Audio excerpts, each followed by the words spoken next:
जी बिस्मिल्लाहिर्रहमानिर्रहीम। अस्सलाम वालेकुम डियर स्टूडेंट्स, मैं हूं आपका केमिस्ट्री का टीचर हबीब अहमद। तो आज हमारी टेस्टिंग सीरीज़ का सेकंड टेस्ट हुआ है फर्स्ट ईयर केमिस्ट्री, और उसमें जो हमारा चैप्टर इंक्लूड था, जो पोर्शन इंक्लूड था वो ये था कि फ़र्स्ट चैप्टर सेकंड हाफ। अब 2 शिफ्ट में हमारे पास टेस्ट होता है। जो हमने अभी डिस्कशन करानी है वो है फर्स्ट शिफ्ट वाला, मॉर्निंग शिफ्ट वाला, first half first year chemistry chapter number first, second half morning shift में फर्स्ट टाइम का। तो देखते हैं जी स्टूडेंट्स, हमारे पास जो पहला एमसीक्यू है, क्योंकि हमारे पैटर्न के अंदर 17 एमसीक्यूज़ हैं, 10 शॉर्ट क्वेश्चन हैं और 1 लॉन्ग क्वेश्चन है, 2 पार्ट पर मुश्तमिल। अब पहला एमसीक्यू है, how many moles of sodium are present in 0.1 gram of sodium. तो इसका जो करेक्ट ऑप्शन है वो है अल्फ़ा। अब इसको हम देखते हैं ज़रा। नंबर ऑफ मोल्स कैलकुलेट करने के लिए हमारे पास जो रिलेशनशिप है वो है given mass divided by atomic mass. Molar mass भी इसे कह सकते हैं, क्योंकि 1 मोल के लिए होता है और उसको ग्राम में जब नोट किया जाता है तो 0.1 गिवन मास है, 23 उसका एटॉमिक मास है सोडियम का। तो इसका जो जवाब आता है वो आता है 0.0043। और इसको साइंटिफिक नोटेशन में जब हम लेकर जाएंगे तो ये जो पॉइंट है इस तरफ मूव करेगा और पावर जो है माइनस में इंक्रीज करेगी। तो 4.3 मल्टीप्लाइड बाय 10⁻³ मोल। तो इसके बाद जी हमारे पास नेक्स्ट एमसीक्यूज है, how many chlorine atom are in 2 moles of chlorine. Chlorine हमारे पास मॉलिक्यूलर सब्सटेंस है, ये मॉलिक्यूल्स पर मुश्तमिल होता है। तो 1 मोल के अंदर Na एवोगाड्रो नंबर के बराबर उसके मॉलिक्यूल्स होते हैं, क्योंकि हर मॉलिक्यूल में फिर 2 एटम होते हैं।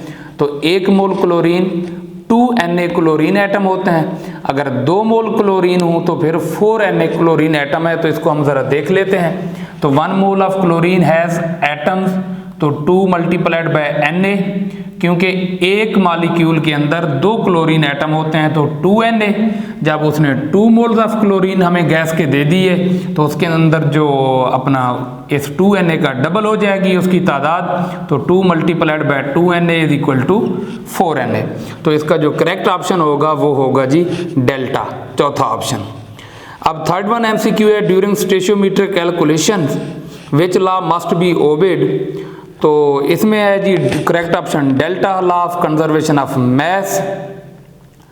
और ये हमारे पास जो लॉज हैं उसमें सिर्फ एक ही लॉ यहाँ पर मतलब गिवन ऑप्शन में से अप्लाई होता है। एवोगाड्रो लॉ भी नहीं होता, डाल्टन्स लॉ भी नहीं होता, law of conservation of energy भी नहीं होता।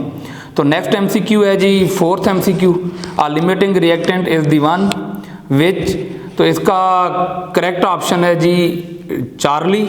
तीसरा option is consumed earlier and controls the amount of product. तो ये स्टूडेंट्स अपना वही होता है लिमिटिंग रिएक्टेंट जिसकी मिकदार कम होती है, वो पहले ख़त्म भी हो जाता है। जब वो ख़त्म हो जाएगा तो फिर रिएक्शन स्टॉप हो जाएगा और अमाउंट ऑफ प्रोडक्ट कंट्रोल हो जाएगी, यानी एक प्रॉपर लिमिट से आगे नहीं जाएगी।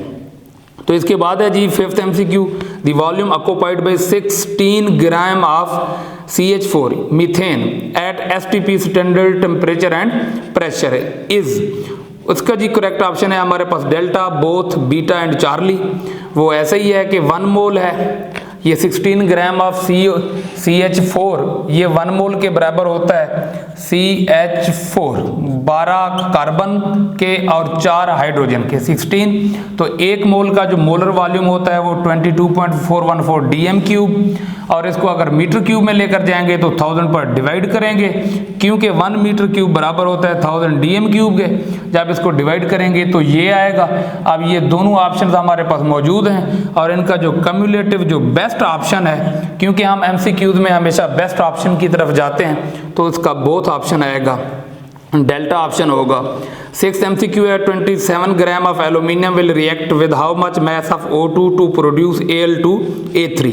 अब Al2A3 1 मोल है। अब इसमें हमने देखना है कि 1 मोल के अंदर हमने रिलेशनशिप चेक करना है एल्यूमिनियम और ऑक्सीजन का। अब 1 मोल की बात करें तो यहाँ पर ऑक्सीजन के 3 हैं और एल्यूमिनियम के 2 हैं। अब दो अगर एल्यूमिनियम के हैं 27 + 27 54 ग्राम ऑफ एल्यूमिनियम है ऑक्सीजन, तो ऑक्सीजन कितनी है 16 × 3 तो 48 ग्राम। अगर 1 ग्राम की बात करें तो 48/54। अगर 27 ग्राम ऑफ एल्यूमिनियम की बात करें तो 27 से इसको हमने मल्टीप्लाई करना है, तो इसका जो जवाब आएगा जी 24 ग्राम ऑफ ऑक्सीजन। तो इट मीन्स दैट कि अगर आपके पास 54 ग्राम 54 ग्राम हो एल्यूमिनियम के, तो ऑक्सीजन के होते हैं 48 ग्राम। अगर एल्यूमिनियम की मिकदार हमने आधा कर देनी है तो इसकी भी क्या हो जाएगी, आधी तादाद हो जाए मिकदार हो जाएगी, तो इसका भी जवाब क्या आएगा 24 ग्राम। तो जी इसका जो करेक्ट ऑप्शन होगा 6th MCQ का वो है delta 24 gram of oxygen. 7th है जी the branch of chemistry which deal with the study of quantitative relationship between reactants and products in a balanced chemical equation. तो इसका एनालिटिकल केमिस्ट्री नहीं बनता, वो केमिकल कैरेक्टराइजेशन की होती है। इलेक्ट्रोकेमिस्ट्री जिसे हम बरकी कीमिया कहते हैं, उसमें रिडॉक्स रिएक्शंस होते हैं, केमिकल और इलेक्ट्रिकल एनर्जी का रिलेशनशिप होता है। स्टेशियोमेट्री ये हो सकती है, यही इसकी प्रॉपर डेफिनेशन है स्टेशियोमेट्री की, कि क्वांटिटेटिव रिलेशनशिप को चेक करती है। और डेल्टा पे सोल्यूशन केमिस्ट्री ये भी नहीं हो सकती, सोल्यूशन यहाँ पर इन्वॉल्व होता है या नहीं होता, ये अलग बात है कि सोल्यूशन केमिस्ट्री में हम सोल्यूशंस की प्रॉपर्टीज और उस तरह से हम चीज़ों की तरफ जाते हैं, वहाँ पर बैलेंस केमिकल इक्वेशन की बात होती ही नहीं है। तो इसमें स्टेशियोमेट्री ही आएगा इसका चार्ली ऑप्शन जी। 8th MCQ है the number of molecule in 1 gram molecule. 1 gram molecule का मतलब होता है जी 1 मोल। 1 मोल ऑफ CO2 इज, तो इसमें जी आएगा 1 ग्राम मॉलिक्यूल यानी 1 मोल है, तो उसमें एवोगैड्रो नंबर के बराबर होगा। तो इसका अल्फा ऑप्शन है 6.02 मल्टीप्लाइड बाय 10⁻23, ये भी ठीक है। बीटा ऑप्शन है 1 Na एवोगैड्रो नंबर, ये भी ठीक है। चार्ली पे 24 की पावर आ रही है, ये गलत है। तो जो बेस्ट ऑप्शन होगा डेल्टा में बोथ अल्फा एंड बीटा, तो ये डेल्टा ऑप्शन ही करेक्ट आएगा, जिसमें हमने एवोगैड्रो नंबर की मिकदार को भी शामिल करना है और उसके सिंबल को भी शामिल करना है, जो कि अल्फा और बीटा में मौजूद है। इसके बाद है जी how many gram atoms are present in 46 gram of Na। अब 46 ग्राम ऑफ Na की अगर हम बात करें तो given mass over molar mass, तो इसकी हम बात करते हैं तो पहले हम इस तरह के एक MCQ कर भी चुके हैं। तो 46 डिवाइडेड बाय 23, तो इसका जवाब आएगा 2। तो इसके जब जवाब आएगा 2, तो इसमें यहाँ पर हम ऑप्शन की बात करते हैं जी। पहला ऑप्शन 1 Na, दूसरा ऑप्शन 46/23 Na, ये ठीक हो सकता है। चार्ली ऑप्शन है 2 Na, ये भी ठीक है। और delta both beta and Charlie, तो ये दोनों ठीक हैं, तो इसका ऑप्शन आएगा डेल्टा।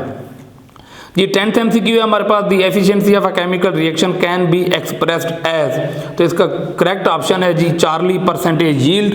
और परसेंटेज यील्ड जो होती है जी हमारे पास actual yield divided by theoretical yield multiplied by 100। तो इसको जब हम देखते हैं, जो थ्योरेटिकल यील्ड है वो एक्सपेक्टेड यील्ड भी इसे कहते हैं, इसे एस्टिमेटेड भी कहते हैं और इसे मैक्सिमम भी कहते हैं, क्योंकि हम वो कागज़ पे बैठकर केमिकल इक्वेशन के ज़रिए, बैलेंस केमिकल इक्वेशन के ज़रिए एक एस्टिमेट बना देते हैं जो कि ये मैक्सिमम होती है, और हकीकत में हमें जो यील्ड मिल रही होती है वो कम होती है। यानी 100% में से हमें 95%, 98% या 90% जो भी हो, वो हमारे एफिशिएंसी के ऊपर डिपेंड करता है कि हमने किस तरह से उस प्रोसेस को चलाया है। तो ये जी हमारे पास 10th MCQ था। इसके बाद है जी 11th नंबर पे 1 mole of oxygen has dash number of atoms as compare to 1 mole of nitrogen. अब दोनों गैसियस स्पीशीज हैं, ऑक्सीजन में भी 2 एटम होते हैं और नाइट्रोजन में भी 2 एटम होते हैं, तो दोनों में इक्वल नंबर ऑफ एटम्स होंगे। तो क्योंकि नंबर ऑफ मोल्स ही बराबर हैं, 1 मोल उसका और 1 मोल उसका, तो ये दोनों में बराबर मिकदार आएगी। तो इसका जो करेक्ट ऑप्शन होगा हमारे पास वो है जी अल्फा ऑप्शन इक्वल। अब जो 12th MCQ है, the number of molecules in 9 gram of ice. Molecules की तादाद देखनी है तो मोल्स पहले कैलकुलेट करेंगे जी। मोल्स क्या है, given mass over molar mass. Given mass 9 है, मोलर मैस इसका 18 है, तो 0.5। तो number of molecules is equal two moles by Na Avogadro number को कहते हैं 0.5 बाई मल्टीप्लाइड बाई Na की जो वैल्यू है वो हमने लगानी है। तो इसका जी जवाब आएगा हमारे पास 3.01 मल्टीप्लाइड बाई 10⁻23 मॉलिक्यूल्स। अब इसके बाद है जी हमारे पास 13 MCQ 4 gram atoms of carbon has mass. Gram atom, फिर मोल्स की बात आ रही है। तो 1 मोल कार्बन में 12 ग्राम होते हैं, तो 4 ग्राम एटम यानी 4 मोल के अंदर 4 मोल्स के अंदर 4 मल्टीप्लाइड बाय 12 तो 48 ग्राम आ जाएंगे। और हमारे पास जो मोल का कंसेप्ट है वो 3 सूरतों में आ सकता है कि अगर हम किसी चीज़ के मैस को ग्राम में डिनोट करें तो वो ग्राम एटम भी बन सकता है, वो ग्राम आयन भी बन सकता है, वो ग्राम मॉलिक्यूल भी बन सकता है, वो ग्राम फार्मूला भी बन सकता है। ये डिपेंड करता है कि स्पीशीज हमारे पास कौन सी है। और इसके अंदर नंबर ऑफ पार्टिकल्स की बात करें तो वो Na के बराबर होते हैं। और अगर वो आइडियल गैस है तो उसका मोलर वॉल्यूम होगा, और वो मोलर वॉल्यूम कितना होता है जी 22.4 डेसीमीटर क्यूब। तो इसके बाद जी 14 MCQ है the reactant that controls the amount of product. तो इसका करेक्ट ऑप्शन है बीटा लिमिटिंग रिएक्टेंट। और 15 MCQ है जी which has maximum number of molecules. अब मॉलिक्यूल्स की तादाद उसमें ज़्यादा होगी जिसके नंबर ऑफ मोल्स ज़्यादा होंगे। तो इसको हमने अल्फ़ा पे 7/28 किया है। नाइट्रोजन N2 होता है 14 + 14, तो ये 1/4 Na हो जाएगा, और ये 1/2 Na हो जाएगा, और ये 1 Na 1 मोल है तो 1 एवोगैड्रो नंबर के बराबर होगा, और ये भी 1/2 Na हो जाएगा। जो डेल्टा ऑप्शन है हमारे पास वो किसका 32 ग्राम ऑफ SO2 के। तो ये सब की मिकदार इसकी भी कम है, इसकी भी कम है, और इसकी भी कम है। जो ज़्यादा मिकदार में है वो हमारे पास ये चार्ली ऑप्शन होगा।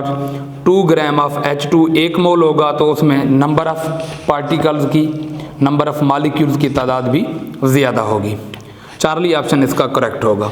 इसके बाद है जी 16 the stoichiometry calculations are made when. तो इसका रिएक्शन इज इरिवर्सिबल, ये भी ठीक है। नो साइड रिएक्शन अकर्स, ये भी ठीक है। Law of conservation of mass and law of definite proportion are obeyed, ये भी ठीक है। तो इसका करेक्ट ऑप्शन आएगा जी ऑल ऑफ दीज, जो कि बेस्ट ऑप्शन है। और 17 है last MCQ the concept of molar volume is attributed to. तो इसका जी आएगा अल्फा ऑप्शन, आइडियल गैस। अगर गैस आइडियल है तो उसका 1 मोल का जो वॉल्यूम है वो होगा जी 22.414। इसके बाद है जी दूसरा सवाल हमारे पास 10 शॉर्ट क्वेश्चन है। तो इन शॉर्ट क्वेश्चन में से नमूने के तौर पर हमने एक आपकी आसानी के लिए हल करके दी है, वो है क्वेश्चन नंबर 6। उसमें दिया गया है जी calculate the mass of 10⁻³ moles of magnesium sulphate. तो उसके जी गिवन डाटा में हमने देखा कि नंबर ऑफ मोल्स 10⁻³ हैं, और उसका जो मोलर मास है मैग्नीशियम Mg का 24, सल्फर का 32, और O4 है जी 16 × 4 तो 66 हो जाएगा। टोटल इसका 120। अब हमने फाइंड क्या करना है जी, गिवन मास ही मालूम करना है। तो फार्मूला हमारे पास मौजूद है कैलकुलेशन के अंदर, moles is equal to mass over given mass. तो हमने मास मालूम करना है, moles multiplied by molar mass. तो इनकी जब हमने कीमतें पुट की तो हमारे पास जो जवाब आया जी वो है 0.12 ग्राम। तो ये हमारे पास ये शॉर्ट क्वेश्चन था जिसको न्यूमेरिकल के तौर पर हमने हल करना था। इसके बाद एंड पे हमारे पास एक लॉन्ग है। तो लॉन्ग के मुख्तलिफ पार्ट्स हैं, what are limiting reactants, how are they identified, explain with example. तो तमाम पार्ट्स को आपने प्रॉपर हेडिंग के साथ एक्सप्लेन करना है। और जो दूसरा पार्ट है लॉन्ग का वो भी यही है कि what is yield, differentiate between theoretical and actual yield, how the efficiency of a reaction can be calculated. और इन भी तीनों पार्ट्स को आपने प्रॉपर मेथड के प्रॉपर हेडिंग के ज़रिए से एक्सप्लेन करना है। अगर इस तरह से आपने किया है तो आपको पूरे नंबर मिलेंगे, अदरवाइज़ आपके नंबर फिर काट लिए जाएंगे। तो इतना काफ़ी है। नेक्स्ट हमारी मुलाकात होगी अगले टेस्ट के अंदर। तो तब तक के लिए अल्लाह हाफ़िज़।